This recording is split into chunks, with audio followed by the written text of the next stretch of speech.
What is going on, everybody? Welcome to another episode of Pod Scum. I am your host, your bastard of ceremonies, Reckless Rex Ruger. That, of course, is the Freddie Mercury puppet. If you couldn't tell by the teeth, we're back with another amazing episode of Pod Scum. I know what you're thinking. You're looking at the quaff, you're looking at the smoldering good looks, and you're saying, where do I know you from? Well, you might also know me as Diamond David Lee Roth Jr., and the hard science will prove that very soon. And admire myself. Looking so good. And of course, that's made possible by one product and one product only. Get it, love it, use it. And my disclaimer, as always, is you might not be able to look this good, but you should be able to make yourself look pretty good. And that's right, folks. I stand by my claim to be Diamond David Lee Roth Jr., a.k.a. the son of glam, the peanut butter to your jam, adored by millions of fans. Wham, bam, thank you, ma'am. Mr. Wop, bop, loop, bop, wop, bam, bam, shazam, hot damn. Whew. Got that out of my system. Thank God, I'm feeling good. We got another great episode of Pod Scum with another great guest. Of course, you know by now, this is where all the cool kids come to chop it up with your boy, Rex Ruger, the best conversations anywhere. And maybe I'm a little biased, but God damn it, man, I stand by my claim. I stake my awful reputation on it. And believe me, listen, if you can go out there and find better conversations with amazing artists, man, do so. And then tell me where those conversations are, because I don't know where they are. I believe that they're here and only here. Excuse me. Just got off of work, man. Just got off the day job, man. Ready to fire it up with another great episode, man. Let me first start off while we're waiting for my guest to get in here by reminding you to like and follow us on Facebook. Very receptive. Reach out. Tell us what you like, what you don't like, who you'd like to see on here, who you'd like to see on here again, maybe. And I will do my best to accommodate and run down whoever you guys are interested in seeing. And of course, if you're watching this right now, and you obviously are, or maybe you're not, like, subscribe, hit the notification bell on this very channel to stay tapped in with Pod Scum and all these great, great interviews with a plethora of extremely talented artists. And again, let me also add, as I have on numerous episodes, a big thank you. It was such a debt of gratitude to all the amazing guests who come on here, man. Without them, certainly would not be able to put this podcast together, man. I said it before. I'll say it again. I do not just pull people's names out of a hat. If guests have been on here, it's because I deeply admire and respect their talents and enjoy what they do. And thus, I seek them out to have them on here. We just hit a huge milestone, just put up episode number 200. And I encourage people, if you're just discovering us, go back, check out the past episodes. There's some amazing ones there, but I digress. My guest is here. Let's get down to it and chop it up. I'm excited. You're excited. Let's get down to it.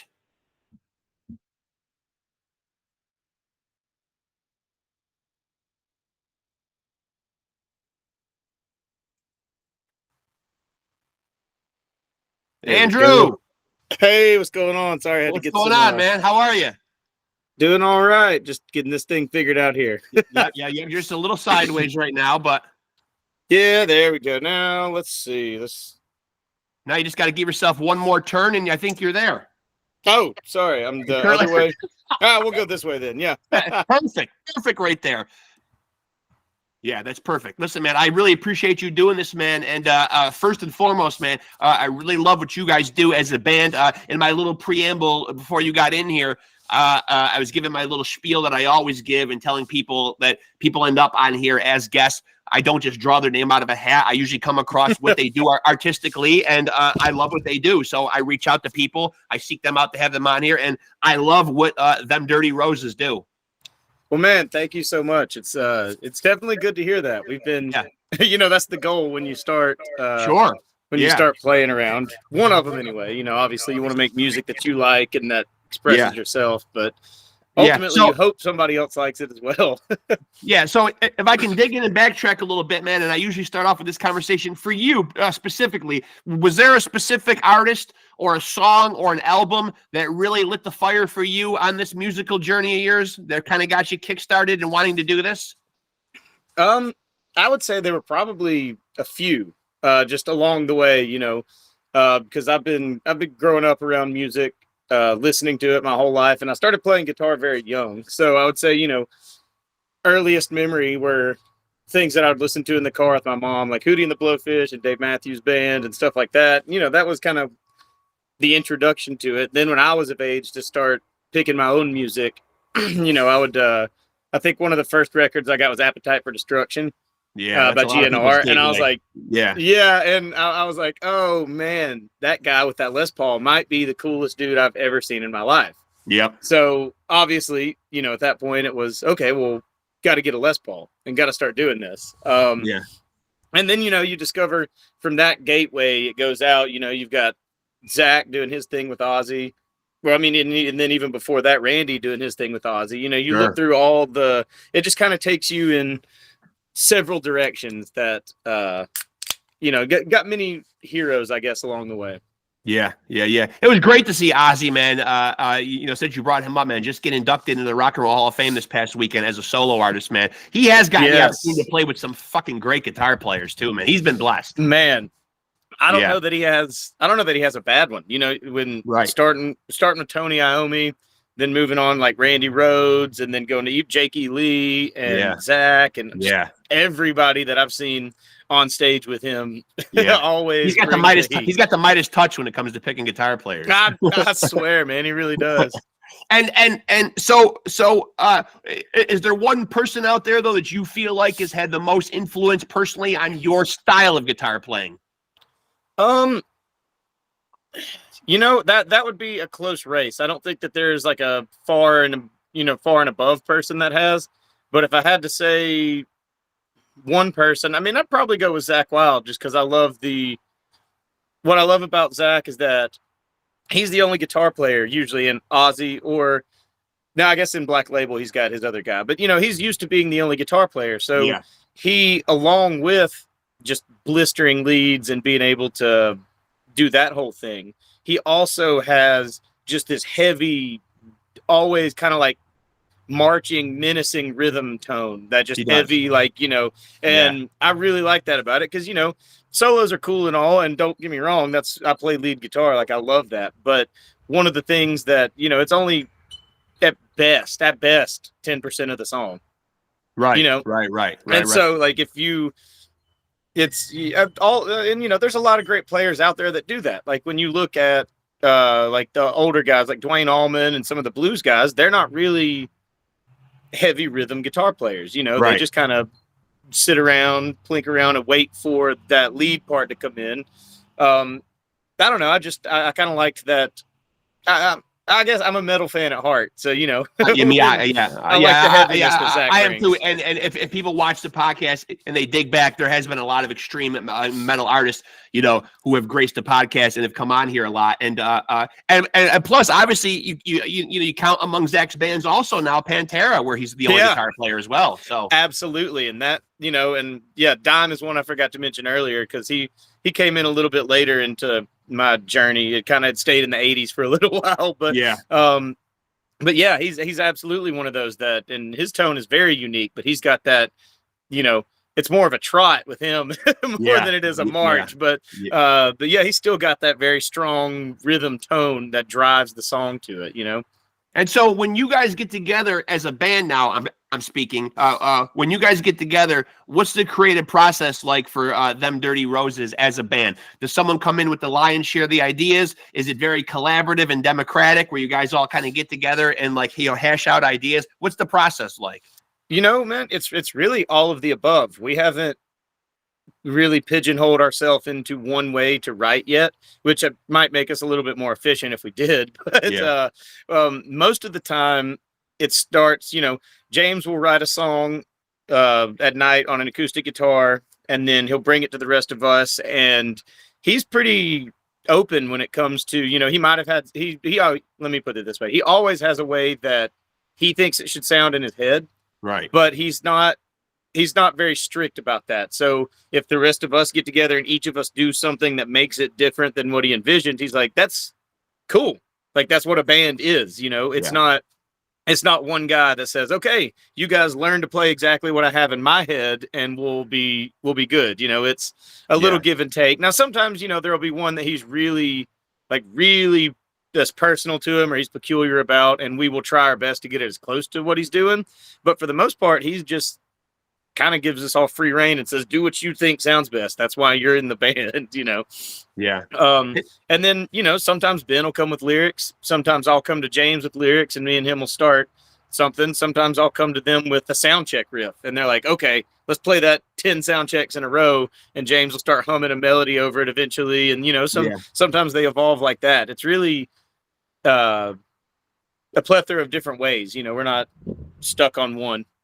And now James and Frank are both in the band. They are brothers. What's the dichotomy like? Because obviously we've seen sometimes in the past where brothers are in the same bands and it works fantastically. And then we've seen Oasis. We've also seen it blow. You know, we've also seen it blow up sometimes, and there is that friction, which sometimes I guess can spawn brilliance and great music as well. Right. Yeah. No. I mean, they're really obviously just being in a band. You're always going to have little squabbles here and there, but as far as anything that's ever caused like a real lasting problem, there hasn't seemed to be any of that, you know? And I don't think that's necessarily just the brother thing. I think any band members are going to have their little squabbles. When you live together for 170 days on the road, then somebody's going to get sick of somebody, you know? But not anything that, like I said, not anything that's caused a lasting problem. It seems to be that they've got that thing where they just sort of know where the other one's going to go. And at this point now, we all have that thing. But when it started, it was those two that kind of drove the ups and downs of the song and all that. But now I think we all pretty well can predict the movements of everybody. But getting back to your question, no, I don't think there's anything, no animosity that is really affecting anything. And now 170 days on the road. So that's a big part of the year, man. So you guys are obviously realizing the importance nowadays in the music industry of really going out and making your bones and being out there on the road. It's almost become like a necessity nowadays, right? Especially with the merchandise and really, I mean, you know, it's really the most effective way now to promote a band with with pretty much the lack of an industry or labels anymore. Right. I mean, from what we've seen out there, there's two ways you can go about it, and they yield two very different results. And this was sort of the question that our manager had posed to us at our very first meeting. You know, he asked us which path we wanted to take. He was like, well, path A is more traditional, more you got speed. You're going to get out there, you're going to play a bunch of shows, and you're going to work at it for 5, 6, 7 years and continually grow that whole time. You own it all. You know, all of your fans were made grassroots. They were made from going out there and doing the thing. Yeah. And you'll slowly build up, and eventually one day you'll look around and you'll go, whoa, I guess we're here. Like, we did something cool. And he was like, the other way that you can do that. And he had kind of called it early before it ever actually became a trend, but now we're really seeing it. The other way you can do it is by getting the social media team, having a camera dude follow you around, being super active on TikTok, getting your niche, going viral for something. You know, we all know a few of the people, and that's not to discount their music, because I know some of them that have done that, you know, I enjoy their music. They like it's good. It's not to discount that, but we were sort of, it didn't really fit our personalities. I don't think it would have taken if we had tried to do that whole thing, you know. So we're doing our best with it. That's not to say we abandon social media. You know, we like to stay active and keep people engaged, and it's another revenue stream, so why not? But you know, we're not great at doing it ourselves, so it's not instinct for us, you know. It takes 6 meetings and just really hammering down on us to get something, unless we hire somebody to go on the road with us. So you know, we've definitely chose the path of the road warrior. And you know, obviously you guys are much younger than me. I'm 51 years old, so I know having a day job, coming home at the end of the day. And I noticed this has changed. It's gotten more severe for me as I've gotten older, where, you like your creature comforts, you like being a homebody. I'm at a different point in my life, as you, I've got grown kids and grandkids or whatever, but you like the nomadic existence of being out on the road. I mean, how long do you like to be out for? Like, what's a comfortable number before it starts to wear thin? I mean, because 170 days on the road is a long time. Yeah, that's a long time. And of course, that's not all at once, Right. And a lot of those are travel days, depending on which way you do it. If you're rock and roll touring where you stay out for 23 days, 24 days, or even longer at a time, and you're just go, and then you may come home for 2 weeks and then go back out for 2 weeks, and that kind of thing. Or if you're doing kind of the way that a lot of country bands do, we get to do a fair amount of both, but they'll go out and do Thursday, Friday, Saturday, home Sunday, home Monday, Tuesday, leave Wednesday, get out Thursday, Friday, Saturday. Yeah. And we did that a lot this year because we did a lot of the other style last year. And honestly, I think you get tired with both, because you might only be playing 3 days a week, but on either side of those 3 days, it's really a 5-day week, because you're traveling there and back. Because sometimes you get lucky and you can leave the day of show if it's under 4 or 6 hours away. But being around the Alabama, Tennessee region, it's hard to get something that's 4 hours away. You're mostly going into the Midwest and into Texas or Florida or the Northeast or the Pacific Northwest. So we did both styles of touring last year. I mean, last year and this year. And I would say that I enjoyed it a lot more in my 20s, the nomadic lifestyle, but I still do enjoy it. It's not something that I don't want to stay on the road 250 dates a year until I'm 70. Right. Because like you said, you enjoy the things, you enjoy being at home. If you have a family, you enjoy spending time with them. You definitely don't want to, you definitely don't want to see your kids grow up through a phone screen. Yeah. And so that's something that you just kind of have to find the balance of. As I get into my 30s and those options are starting to pop up, it's something that I think maybe I'll enjoy doing 2-3 weeks on, 2-3 weeks off, something like that. Yeah, I typically hear that from musicians on here, that about the 3 or 4 week mark is where people start to think okay, man, I can't wait for this to be done. Absolutely. We did a 6-week tour over in Europe way back in 2019, and 6 weeks is a long time to be gone from home, let alone not even just home, but in an entirely different country. Oh yeah. And so that gets brutal, but that's something I'm glad I did in my mid-20s, because I don't know if I could do that right now. I mean, I could do that, but it would be a lot more difficult to do that. Mid-20s, you're free, no obligations. Hell, one of the times I went, I wasn't even in a lease. I didn't have an apartment lease or anything. Right, you just lock up and go. Yeah. I just dropped my stuff off at my brother's apartment. And I was like, hey, I'm gonna be gone for 6 weeks. I'll get this when I'm back. He was like, okay, cool. And there's nothing. So that's a lot different than having a mortgage payment, having a car payment, having a wife, and then trying to manage all of that with being gone on the road. Now you bring up the point about a wife. Any children yet? No, not for me. Okay. Our drummer had a kid last year, and she's about 1 now. But nobody else really has any children of their own. So, but like I said, I'm 32 now, and we're all right around that same age. So, and it's getting to be to that point, where that's something that's on the wives' minds. Is that a game changer? Is that a game changer when someone becomes a parent? Do you think that your bandmate who has now had a child, has he kind of voiced any anything about wanting to change the itinerary or change the lifestyle? Because obviously, when we take on parenting, it can change the focus of life.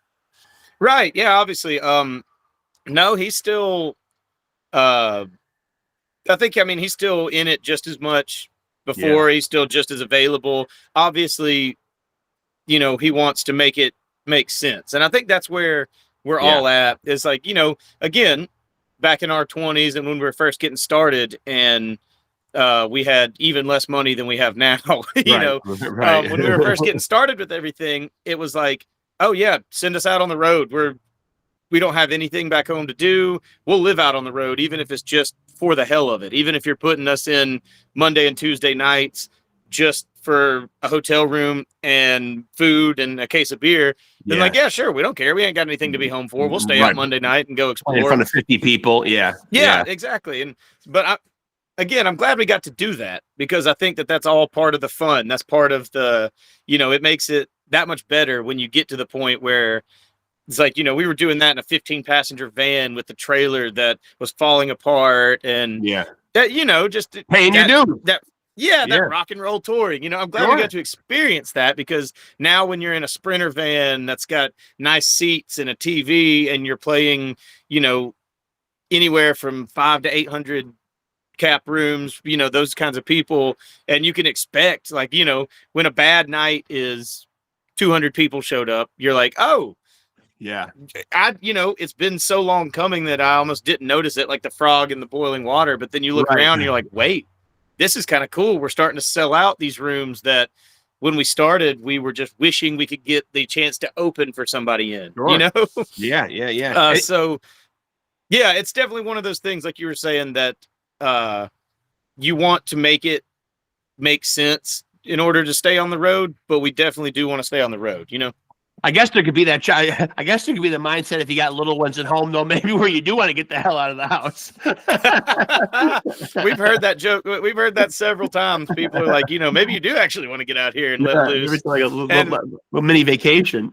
Yeah, you know, like I said, I can't speak on that personally, but I'm sure that has come up at least once. But but I do get the point, though, man. Like, you know, you do raise a good point, though, man. You know what I mean? Like, you do only get those moments, and they only go around one time, though. So you make a good point about not wanting to watch your kids grow up like through a screen and stuff. You know what I mean? Like that makes sense. You know, it does. Yeah, but you know, on the flip side of that is, this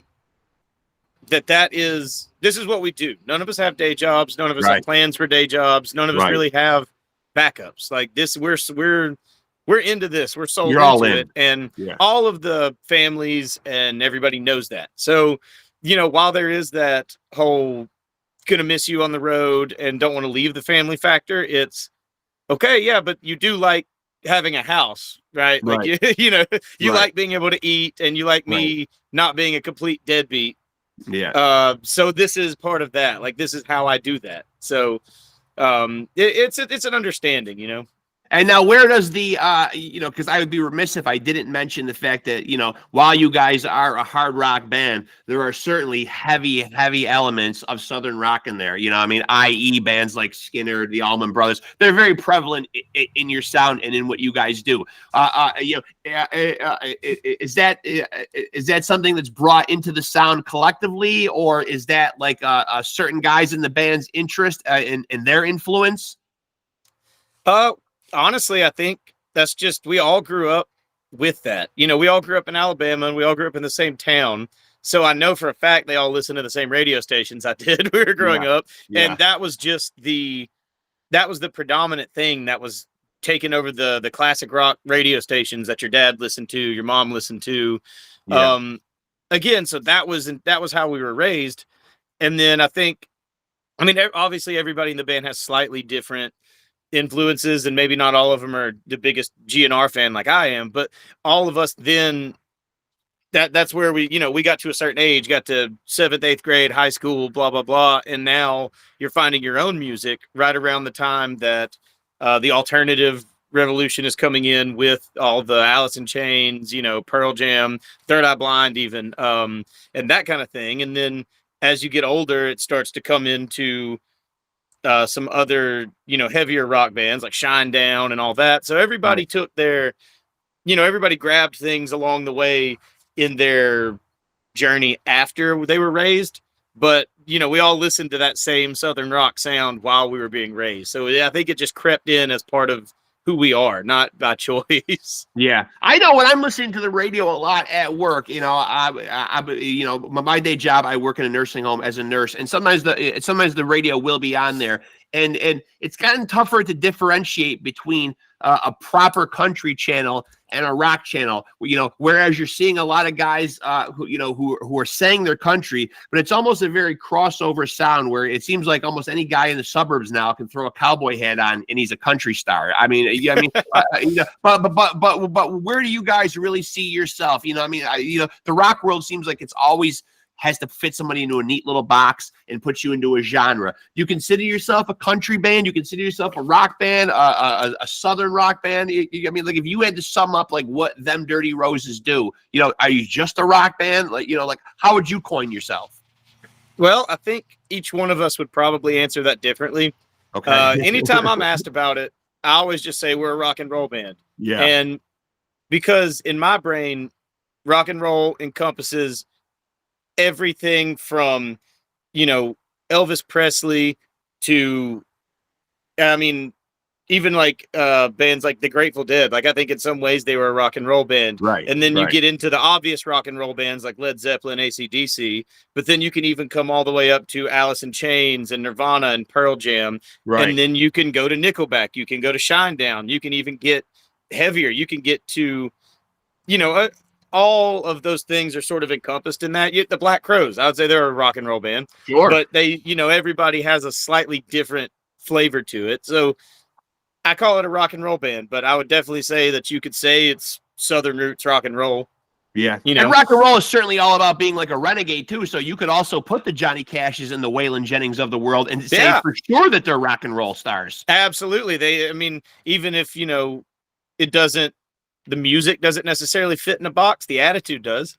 The attitude. And so, yeah. And so I think that that's sort of what that's why I like to use the term rock and roll, because as much as, like you said earlier, that they do try and fit you in this neat little box in the modern rock industry, the actual phrase of rock and roll is the literal opposite of that.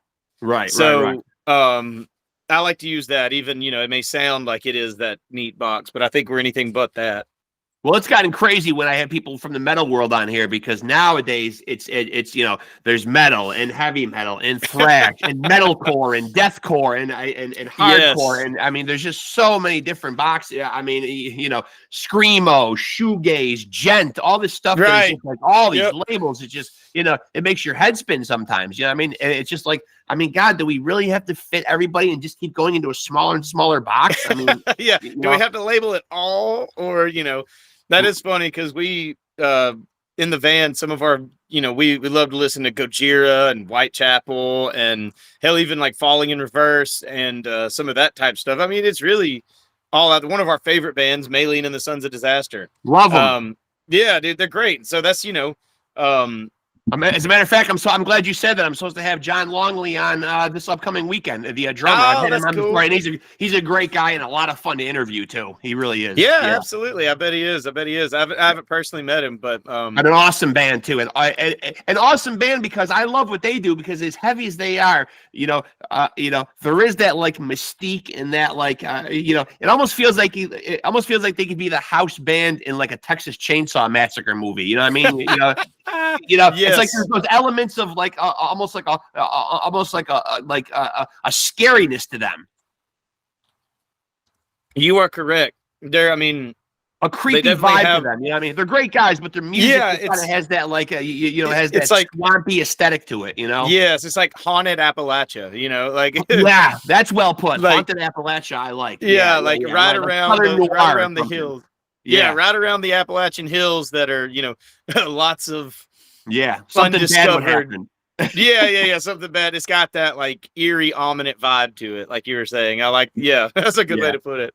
And now, do you guys like the format? Because the format seemed like it really changed around COVID, where people were putting out a lot of singles and a lot of short bodies of work, EPs and stuff. Obviously, I know people couldn't get out on the road, so that was their creative outlet or whatever. But when you guys collectively put out stuff, do you like the EP route? Do you still like the long play route? I mean, obviously, you guys have been putting out a lot of singles yourself, but ultimately, you know, when the final piece of work comes out, do you like it to be a fully realized album, or is EPs the way to go nowadays?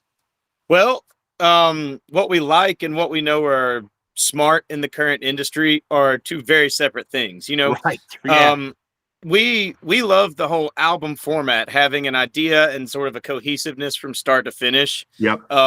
And we like just being able to say, "Hey, we just dropped our record," and people being able to go buy it and pick it up and look at the pictures and read the liner notes and listen to it in one sitting. But with the advent of Spotify, that they only playlist a song at a time, and they won't do it if it's over a certain amount of weeks old. And when that is, instead of selling records, that's sort of your revenue now, is you need to have streams on your songs. And the best way to do that is to get on, Apple playlists, Spotify playlist, Vivo playlists, or Vimeo, or whichever, all of those different things will get your music discovered. And so that's sort of the smarter way to do it. And also, because right now the things that we have out, like the very first EP, and then these two EPs that we have, one currently out and one that's dropping next year. And so the one of the main reasons is it's really expensive to go into a studio and do it the way that we think is proper.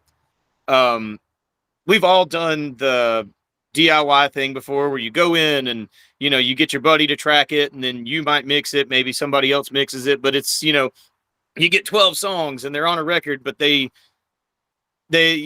all feel incomplete almost, or just whatever. And to be competitive now, you almost have to have at least a commercial sound, or it has to be so niche that it is ironic. It's got to be like you have to be aiming and gunning for that vintage 50s sound if you want to record in that technique. And so we sort of preferred to do, like, okay, here's our budget for the record.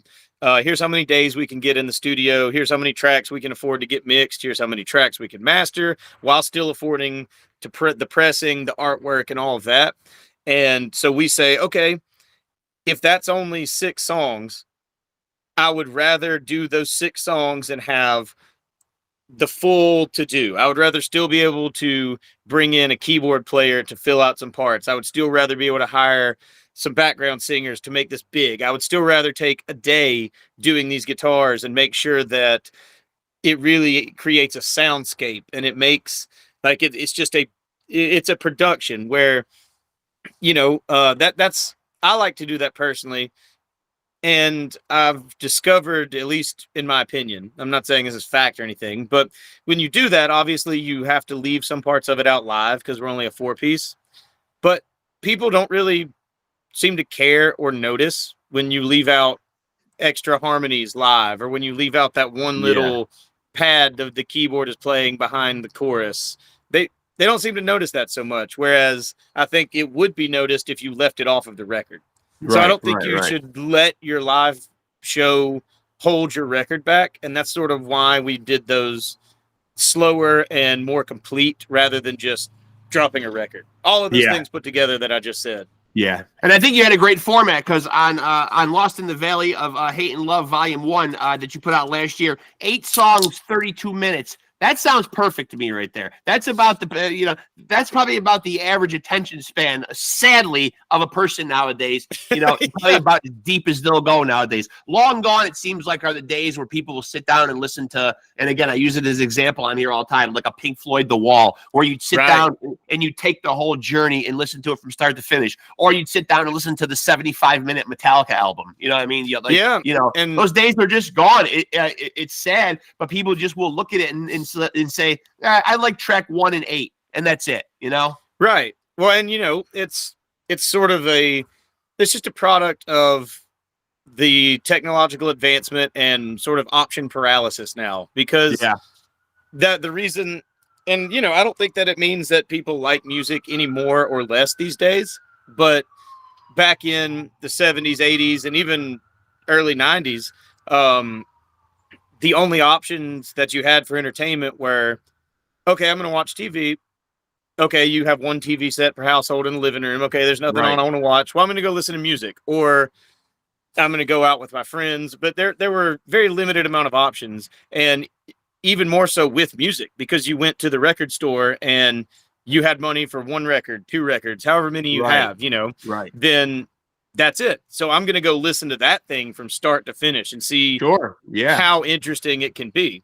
Right. Whereas nowadays it's like, oh, for $20 a month, you can listen to any song that's ever been recorded. You can go on the streaming platform and you've got access to hundreds of thousands of songs. Yeah, like it used to be, Right. like you would just get your album and you'd be like, God, I love these guys, man. I know I won't get another one of these for 3 years, Yeah, so I'm going to listen exactly. to the shit out of this thing. Yeah, Exactly. Hey, can we pause for just one moment?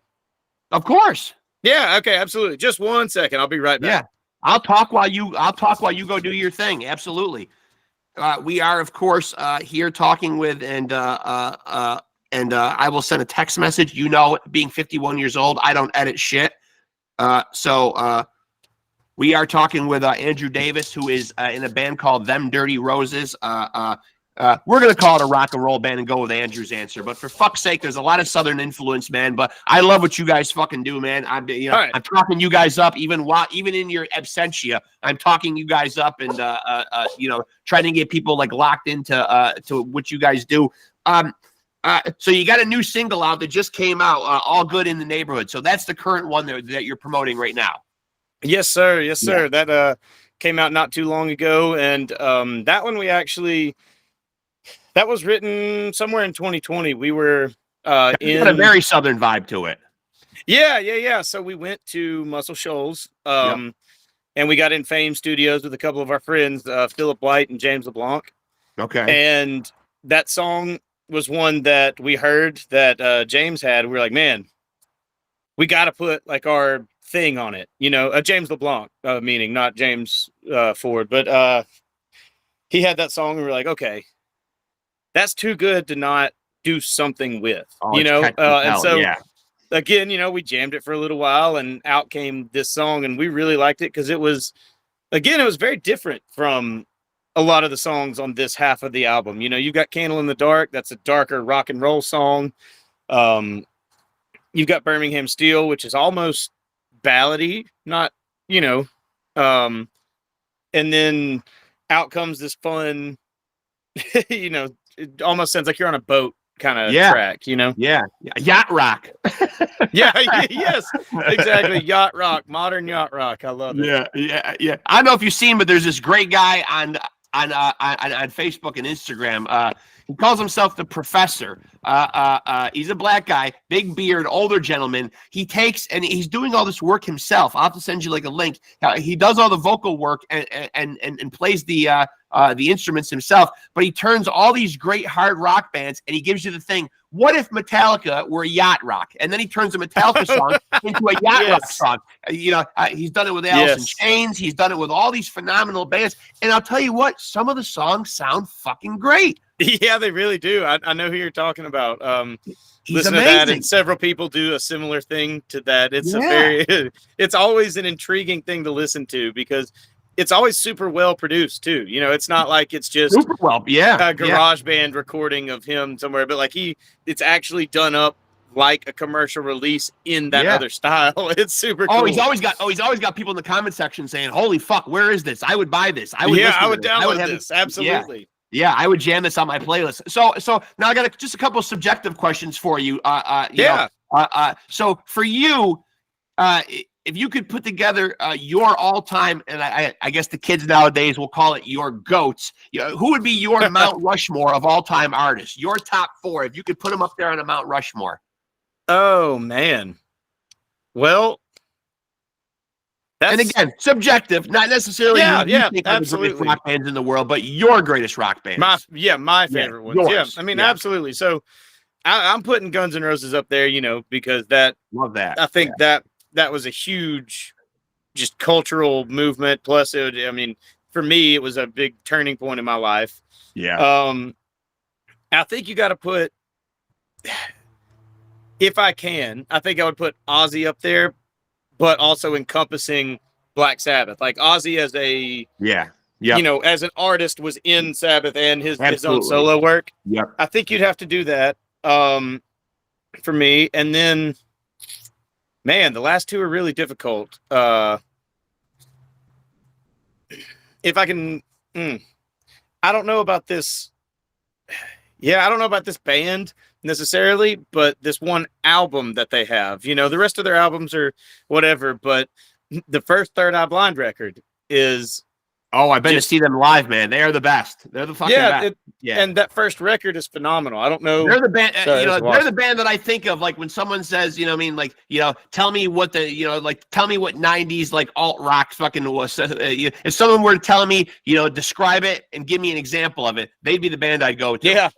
Yeah, absolutely. And, man, I mean, I could go down a list, but I'm thinking that for the last spot, I want to shout out two newer bands that have been my favorite in recent years. Two of them just because it's a two-way tie and I can't decide. Okay. But my buddies out from California, Robert John and the Rexx. Okay. I've had their album on repeat just for almost a year now. Okay. And my buddies from Kentucky called The Damn Shames. Their album just does not leave the rotation. The Damn Shames? Two. Yeah, The Damn Shames. Okay. Yep, them and Robert John and the Rexx. Both of those guys are just phenomenal. And I think that it's really, Robert John is more of a like blues rock kind of artist. And when you want in that world, that I don't think there's anything better. And then when you look at just like a Southern rock kind of vibe, then almost an Americana rock, not, I don't know. Anyway, but like a Southern rock vibe, The Damn Shames, I think that they're the top of the game for me right now. Yeah. And what's more rock and roll than us breaking the rules and putting a fifth face on Mount Rushmore? Fuck it, right? Right. Yeah, let's go. What's more rock and roll than that? Change the whole geography of Mount Rushmore completely. Yeah, we're just gonna chisel another face right in there, man. And so if I were to, and the other one would be if I were to drop you, Andrew Davis, onto a desert island, what would be the desert island album that you would take with you if you could only take one? Man, it might have to be that first Third Eye Blind record. If I could only take one, just because I think that's a smart pick, and other people have been on here, and there'll be guys that'll come on here that do extreme metal. And as much as I love a good, thrash or death metal album, with all due respect to what they do, if I were on an island and can only have one piece of art, I wouldn't want it to just be one style all the time. I would need something that took me on the gamut of emotions. That Third Eye Blind album has a lot of bangers, but it's also got a lot of good introspective, softer stuff too. Absolutely. 100%. Absolutely. It'd have to be that one, or funny enough, Contraband by Velvet Revolver. No, that's a good one too. That's a sick record. But I'll tell you what, when it comes to Third Eye Blind, in my opinion, I don't think there has been a better song, the way it builds climactically, than How's It Gonna Be off that first Third Eye Blind. That is the fucking greatest song, man. I used to torture my son. We both worked together, man, and we used to just listen to that song on a loop sometimes on our 20-minute ride to work, man. That song builds and builds and builds, and then by the end, when he's just fucking like, just yelling. It's this huge release. What an amazing piece of songwriting, man.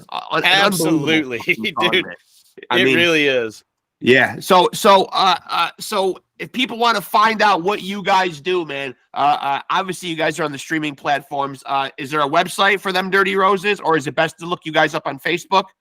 There is a website, but it's about like every other website. It's got, links to book us. It's got tour dates. It's got our merch store. So if you want to buy a t-shirt or find out where we're going to be, then the website's the best place to be. Obviously, if you want to listen to music, then it's going to be our YouTube or our Spotify or our Apple or whatever your preferred one is. If you just want to see what it's like on the road, then Facebook, Instagram. I hear we have a TikTok now, maybe. I don't know. You almost have to nowadays. It's become laughable, I know. man. Like, I mean, it's such an important marketing tool. I just had this conversation with a guest the other night. A lot of guys that are more old school, like, really hate how much of a big part of the industry that technology has become. But you almost have to play the game nowadays. It's such an important marketing tool that you got to be everywhere nowadays. And you got to play the Instagram game and the TikTok and the Facebook and all that shit. Absolutely. And, that's the other thing. just to go off on another small little tangent about the difference. Back in, again, the 70s, 80s, and 90s, and even the early 2000s, there was really more of a narrow demographic that would go to concerts and listen to music. Yeah. And it was all, it's always going to be that 18 to 25-year-old group, maybe even the younger, maybe, 16, 17. Yep.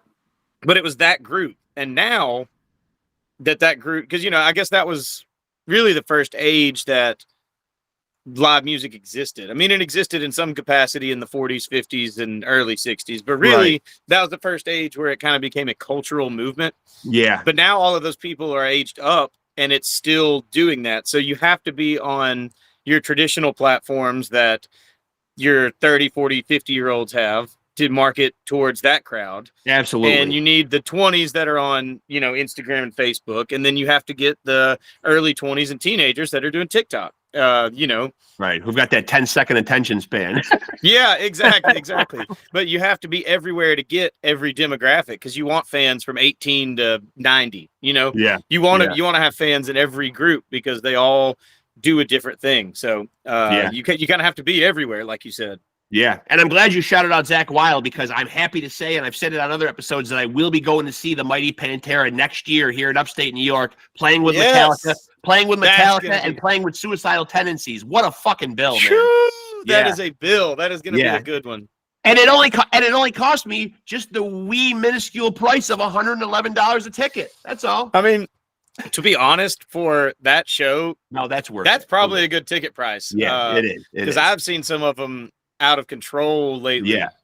Getting into the hundreds and then the thousands. And well, I am seeing them in a big dome stadium here in upstate New York for Syracuse University, where they play their football games and everything. So $111 still gets you pretty much up in the nosebleed. But what the nice thing is that Metallica just puts their shit right at the 50-yard line, so everyone's kind of around them. So it's not like you're way back here in the state, and the stage is way down at the fucking other end. You know what I mean? Like Metallica kind of makes it so everyone's kind of like around them. So I kind of like that. I kind of like when you're going to pay that much money to do that, like in the round type of thing, Yes, absolutely. And I think that this is it's not so bad because the video walls galore that they're gonna have everywhere. Well, and music performance has evolved from going to listen to your favorite artist to going to almost see like musical theater in a way. Even if the theater part of it is just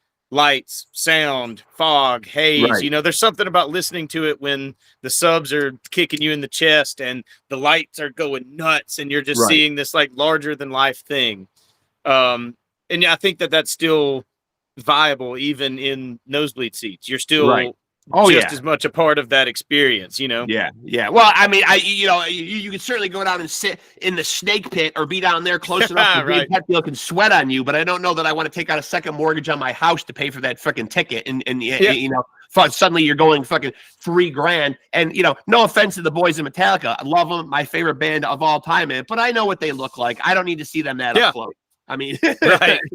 Not for $3,000. I'm in agreement with you there. I mean, for sure. But I am looking forward to seeing this incarnation of Pantera because I do love the guys who they got to take over for the Abbott brothers because I think that's like a great, I think that's a great passing of the torch. If anybody's going to do those songs justice, man, they at least went out and got two guys who were kind of part of their inner circle, Right. Yeah, absolutely. And I think that's with Charlie and Zakk, I think that's really amazing. Yeah. They couldn't have picked anybody better just from the perspective of being friends and being around them, touring together when Dime and Vinny were alive, like that's. And I've never seen Suicidal Tendencies live, man, but apparently now, man, they have a lineup that it really cooks, man. Like on bass, they've got Robert Trujillo's son is playing bass for them now. Oh, okay. Yeah. And then they got this this kid, Jay Weinberg. You might remember his father, Max, was like the house drummer on one of those late night talk shows. He was also Bruce Springsteen and the E Street Band's drummer. So his son, Jay Weinberg, is playing now. And I see clips of him. I see clips of him all over Facebook, and he's fucking incredible, man. Yeah. Nice. Okay, well, yeah, that should be a great show. Yeah. But listen, man, I appreciate the time, man. This has been a lot of fun, man. We're hooked up now. I got your number, whatever. Yeah. Stay in touch, man. I'd love to have you on again, man, for sure. Absolutely. Next time we'll have to get either everybody or at least a handful of them, and maybe sometime next year, whenever we put out the new record, we can come on and talk about it. I would love it, man. I would love it. Absolutely. Been great meeting you, man. A huge honor getting a chance to talk to you, man. This has been fun, man. Thank you so much. It's been great talking to you too. Yeah, appreciate you, my friend. Thank you, man. We'll talk to you soon, man. Absolutely. All right, talk to you soon, man. There he goes, folks. Andrew Davis, who is in a fucking amazing band. Let me tell you, it's getting 2 OK signs, double Rexx Ruger approved. Do yourself a favor. Go check out Them Dirty Roses. If you like good, gritty, just flat out, balls out rock and roll, man, with a nice little hint of Southern rock in there, man. Think a ballsier, rockier version of the Allman Brothers or Leonard Skinner. Those Southern bands, but with even more emphasis on the rock and roll side of it, man. What they do is truly special and amazing sound. Andrew, a fucking amazing guitar player, man. Their last album, as I said, was 2023's Lost in the Valley of Hate and Love, Volume 1. Their new single that just came out last month is All Good in the Neighborhood. Go check them out, man. Them Dirty Roses out of Alabama, man. Fucking great Southern rock band. Really digging what they do, man. A huge pleasure getting to have Andrew on the podcast, man. A great guy, man, and a super band. And when I tell you, they sound fucking amazing, man. Just really a callback and a throwback to, as I said, those great fucking Southern rock bands, man, that, come on, everybody fucking loves, man. You don't like the Allman Brothers. You don't like Leonard Skinner. You don't like those fucking amazing bands, man. You're getting your rock and roll fucking membership card pulled right now. Freddie Mercury, we're pulling cards, baby. Go check out Them Dirty Roses, man. You will come back and say, Rexx, again, thank you for hipping me to these guys. Go check them out on streaming platforms. Go visit their website, Them Dirty Roses. Go out there and find them, support them, buy some merch, check out the music. If they're coming to a town near you, of course, go out and support live music, man. These guys are out there fucking grinding like all of our musical artists that we love are out there doing, man. Let's lift them up. It ain't an easy time to be a musician nowadays, man. More than ever, they really need their fans nowadays, man. They're out there slogging it on the road, man, hoping to sell merchandise, hoping that those streams will trickle in and they can make, fractions of dollars of what musicians made years and years ago, man. It's a tough uphill battle right now. Everybody is really in it because they love it nowadays, man. If you want them to keep doing it, get out there and fucking support them, man. This is a great young band, man. Them Dirty Roses. Thank you, Andrew Davis, for coming on here, man. He's the guitar player and a fucking hell of a good guitar player, man, if I might add. So please go check them out, man. Help the boys out, man. Get out there, man. Check them out, man. If you're at the site, man, and you see they're swinging through your town, check out a show, get some merch, man. Especially, if you like what you hear, man, go to your streaming platforms. If you're on iTunes, buy some songs, buy the fucking album, man. Do what you can for our musicians out there, man. They give such a piece of themselves and a piece of their art to us, man.